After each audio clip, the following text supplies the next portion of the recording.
Hello friends, welcome back to my YouTube channel.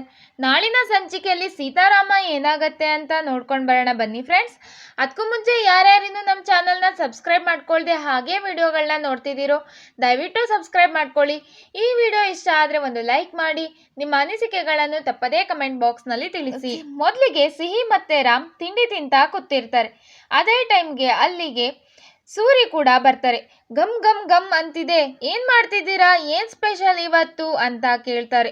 ಆಗ ರಾಮ್ ಇದೋನು ಇವತ್ತು ನಮ್ಮ ಸಿಹಿ ಪುಟ್ಟಗೆ ಗೊಜ್ಜಲದ ಅಕ್ಕಿ ತಿನ್ಬೇಕು ಅಂತ ಅನ್ನಿಸ್ತು, ಅದಕ್ಕೆ ಸೀತಾ ಅವರೇ ಸ್ವತಃ ತಾವೇ ಪ್ರಿಪೇರ್ ಮಾಡ್ತಾ ಇದ್ದಾರೆ ಅಂತ ಹೇಳ್ತಾನೆ.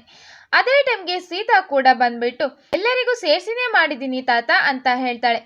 ಆಗ ಭಾರ್ಗವಿ ಮತ್ತೆ ಸಾಧನ ಕೂಡ ಬರ್ತಾರೆ. ಭಾರ್ಗವಿ ಇದ್ದೋಳು ಬಂದವಾಗ್ಲಿಂದ ನಮ್ ಕೆಲ್ಸಾನು ಕಿತ್ಕೊಂಡು ನೀನೇ ಎಲ್ಲದನ್ನು ಮಾಡ್ತಿದ್ಯಾ ಅಂತ ಹೇಳಿ ಸಾಧನನ್ನು ಕರೆದು ಕೂರ್ಸಿ ಇವತ್ತು ನಾನೇ ನಮ್ಮ ಸೊಸೆಗೆ ನನ್ನ ಕೈಯಾರ ಊಟ ಬಡಿಸ್ತೀನಿ ಅಂತ ಹೇಳ್ತಾಳೆ.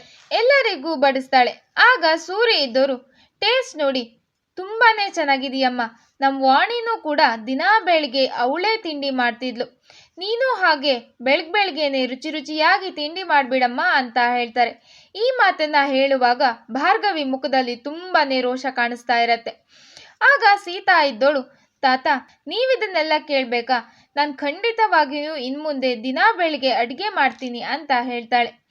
ಆಗ ಭಾರ್ಗವಿ ಇದ್ದೋಳು ಆಗಲ್ಲ ಸೀತಾ ಅಂತ ಹೇಳ್ತಾಳೆ. ಎಲ್ಲರಿಗೂ ತುಂಬಾನೇ ಶಾಕ್ ಆಗತ್ತೆ. ಇದು ನಾಳಿನ ಸಂಚಿಕೆ. ಮುಂದಿನ ಸಂಚಿಕೆಗಳಿಗಾಗಿ ನಮ್ಮ ಚಾನಲನ್ನು ತಪ್ಪದೇ ಸಬ್ಸ್ಕ್ರೈಬ್ ಮಾಡಿ. ಈ ವಿಡಿಯೋ ಇಷ್ಟ ಆದರೆ ಒಂದು ಲೈಕ್ ಮಾಡಿ, ನಿಮ್ಮ ಅನಿಸಿಕೆಗಳನ್ನು ತಪ್ಪದೇ ಕಮೆಂಟ್ ಬಾಕ್ಸ್ನಲ್ಲಿ ತಿಳಿಸಿ.